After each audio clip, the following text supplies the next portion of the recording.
महिला स्वयं में एक शक्ति है, सृजन का आधार है, गृहस्थ आश्रम रूपी रथ का महत्वपूर्ण पहिया है, जिसके बिना रथ आगे नहीं बढ़ सकता। महिला के बिना समाज की कल्पना नहीं की जा सकती। एक महिला अपने परिवार की रीढ़ है। मध्यकाल में मनुष्य ने अपने मिथ्या सम्मान के लिए सती प्रथा, बाल विवाह आदि कई कुरीतियों को बढ़ावा दिया। हमने समय के साथ उसे अवैध ठहरा दिया। महिलाओं ने अपनी सोच व मान्यता के बल पर पुरानी दास्ता को त्याग कर नए युग में उन्मुक्ता से पदार्पण किया है। विकट परिस्थितियों से जूझकर अपने को सिद्ध करने में सफल रही हैं। आज महिलाओं का दायरा घर के चार दीवारी तक सीमित नहीं है। हर क्षेत्र में उसकी बराबर की भागीदारी है। पुरुष प्रधान समाज में महिलाओं को लेकर आज भी रूढ़िवादी सोच होना एक गंभीर मुद्दा है। समय बदल गया पर सोच नहीं बदली। यदि घर की महिलाएं कामकाजी हैं, तो पुरुषों को भी चाहिए कि घर के काम में उनका हाथ बटाएं। पहले समय में अगर 4-5 महिलाएं मिल गईं, तो उनकी चर्चा का विषय केवल ननद भाभी, सास बहू, देवर जेठानी ही होती। वे बेकार की बातों में अपना समय जाया करती थी। मगर आज महिलाओं की चर्चा का विषय देश, राजनीति, आर्थिक व सामाजिक विषय बन गए हैं। हमको समय के साथ चलना होगा, तभी सच्चे सुख प्राप्त होंगे। हमारी सोच बदलेगी, तभी समाज बदलेगा। हमें बेटियों को ही नहीं, अपितु अपनी बहुओं को भी पढ़ाना है, उन्हें भी आगे बढ़ाना है। अगर वह नौकरी पेशा है, तो हमें यह नहीं सोचना है कि खाना बनाना, घर संभालना आदि उसी की जिम्मेदारी है, अपितु हमें उनके साथ पूर्ण सहयोग करना होगा। ऐसे में परिवार में अच्छा वातावरण बना रहेगा और वहाँ खुशियाँ भी आएंगी। हमें बेटे और बेटियों के परिवेश में फर्क नहीं करना होगा। बेटों को आजादी और बेटी को घर की सीमा रेखा में बांधना, ये सब हमारी अशिक्षा और रूढ़िवादी होने का सूचक है। हमें समय के अनुसार मानसिकता बदलनी है। हमें आज अपने पर पूर्ण विश्वास करना ही होगा। हमें बच्चों पर अपनी मर्जी नहीं थोपनी चाहिए। आज मोबाइल, लैपटॉप, टैबलेट, ये सब हमारी आवश्यकताएं बन गई हैं। इनके सदुपयोग से हम प्रगति कर रहे हैं। महिलाओं को भी कुछ नया सीखने व सीख कर अपनी भागीदारी सुनिश्चित करनी होगी। घर में बड़े छोटे सबके साथ दोस्ताना व्यवहार रखना होगा, जिससे वे अपनी बात कहने में नहीं हिचकेंगे। किसी भी रिश्ते की मजबूती के लिए आजादी बहुत जरूरी है। बेवजह की रोक टोक, टीका टिप्पणी करना सही नहीं है। परिवार के सभी सदस्यों को अपने फैसले लेने की स्वतंत्रता होनी चाहिए। जब हम उन पर विश्वास करेंगे, तभी वे अपने फैसलों को स्वयं ही गंभीरता से ले सकेंगे। पहले महिलाएं केवल घर के सदस्यों के लिए फिक्रमंद रहती थी, अपने लिए समय नहीं निकाल पाती थी, अपने खान पान, आराम को नजरअंदाज कर देती थी। परिणाम स्वरूप वे कमजोर, चिड़चिड़ी, निस्सहाय हो जाती थी। झुंझलाहट के कारण सही निर्णय नहीं ले पाती थी। अब महिलाएं अपनी फिटनेस के लिए व्यायाम, प्राणायाम, योगा आदि सब कुछ करती हैं तथा जिम जाने से भी कोई परहेज नहीं करती। वह अपने को चुस्त दुरुस्त बनाने के लिए सब कुछ करती हैं। अब तो महिलाएं 60 वर्ष की होने पर भी ब्यूटी पार्लर जाती हैं और अपने रख रखाव और सेहत का ध्यान रखती हैं। तभी तो वह अपने परिवार को संतुष्ट, खुशहाल और स्वस्थ रखती हैं। अच्छा वातावरण बनाए रखने के लिए हमें अपनी इच्छा को सर्वोपरि नहीं बनाना है, बल्कि अपनी इच्छा का भी ध्यान रखते हुए सबकी बातों को महत्व देना है। हम जिस पीढ़ी में हैं, हमने अपने बुजुर्गों व सास ससुरों की देखभाल भी की है और आज अपनी बहुओं के साथ भी सामंजस्य के साथ कार्य कर रहे हैं। यह अच्छा और सकारात्मक पहलू है। आज हमारे बच्चे अपने करियर को बहुत महत्व दे रहे हैं। अब बच्चों की शादी कम उम्र में नहीं हो रही है, उनकी शादी की उम्र भी बढ़ने लगी है। पहले अभिभावक अपने बच्चों से उनकी इच्छा जाने बिना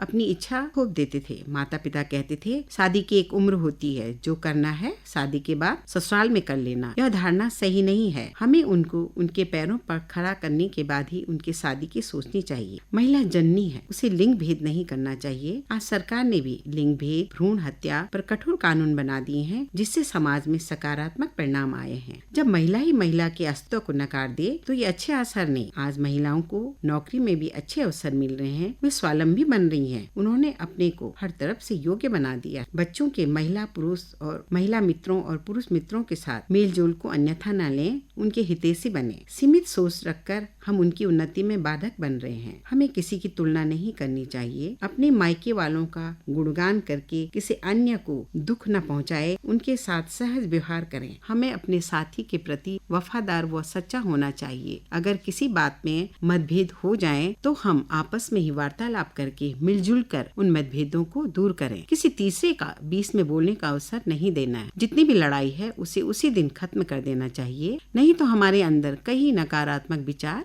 आ सकते हैं। महिला जन्म से ही बड़ी भावुक और ममतामयी होती हैं। उन्हें कभी कभी अपने परिवार के हित के लिए कठोरता का आवरण भी ओढ़ना पड़ जाता है। यह बहुत जरूरी है कि हमें स्वयं को भी इज्जत देनी होगी। कभी कभी अपनी पसंद नापसंद की परवाह किए बिना अपने साथी के लिए खुद में बदलाव लाएं। इससे उनका आत्मविश्वास बढ़ेगा और हमारे रिश्ते को मजबूती मिलेगी, जिससे दोनों में ही हीन भावना नहीं आएगी। कितनी भी व्यस्त दिनचर्या क्यों न हो, हमें रिश्तों के लिए समय देना चाहिए। रिश्ते की मधुरता के लिए तारीफ, धन्यवाद के शब्दों में कंजूसी नहीं करनी चाहिए। हमें भूत और भविष्य की कल्पना किए बिना वर्तमान को महत्व देना होगा। जो लोग कहते हैं कि 40 वर्ष के बाद अब हमारा सुंदर समय चला गया है, अब तो ऐसे ही जीना है, तो समझो ये उनके नकारात्मक विचार हैं। सीखने की कोई उम्र नहीं होती। हर एक अगला दिन हमारे अंदर एक नई ऊर्जा का संचार करे। हम बड़ों से ही नहीं बल्कि छोटों से ही बहुत कुछ सीख सकते हैं। इंटरनेट के द्वारा हमने अपनी जीवन शैली में बदलाव लाकर सफलता प्राप्त की है। आज का समय डिजिटल हो गया है। आज लोग बड़ी उम्र में भी नया करने का प्रयास कर रहे हैं और सफलता भी प्राप्त कर रहे हैं। हम महिलाओं को भी समय के साथ अपने भविष्य की सोच में बदलाव करना चाहिए। हमें नकारात्मक सोच वाले लोगों से ध्यान हटाकर सकारात्मक सोच वाले लोगों के साथ बने रहना चाहिए। इससे हमें उचित कदम उठाने में सफलता मिलेगी। एक सफल महिला हमारे लिए प्रेरणा स्रोत और पथ प्रदर्शक बन जाती है। हमारे जीवन में आशा की किरण ला सकती है। हमें पूर्ण लगन,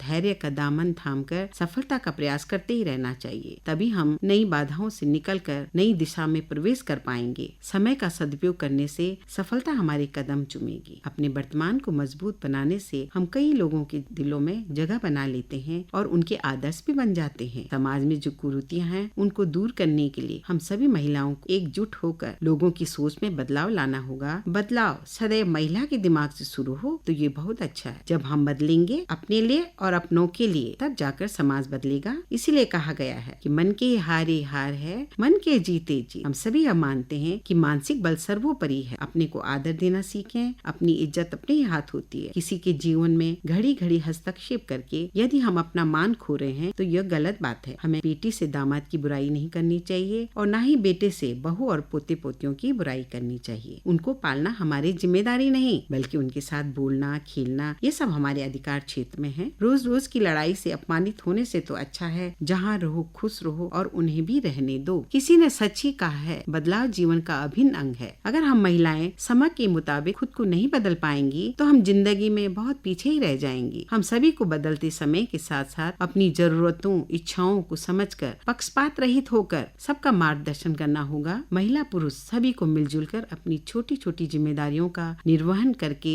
जीवन को जीने लायक बनाना होगा। हमें अपनी सोच घर परिवार रिश्तेदार पास पड़ोस तक ही सीमित दायरे में न रखकर एक ऊंची सोच रखकर सबके बीच में एक मिसाल बनना होगा। यदि हम ठान लें तो एक मजबूत स्वस्थ परिवार और खुशहाल समाज का निर्माण करने में हमारी भूमिका भी अहम रहेगी और नई सोच के चलते हम अपने को बदलने में समर्थ होंगे। इसलिए महिलाओं को भी समय के साथ साथ अपनी सोच बदलनी होगी ताकि परिवार रूपी जीवन खुशहाल हो।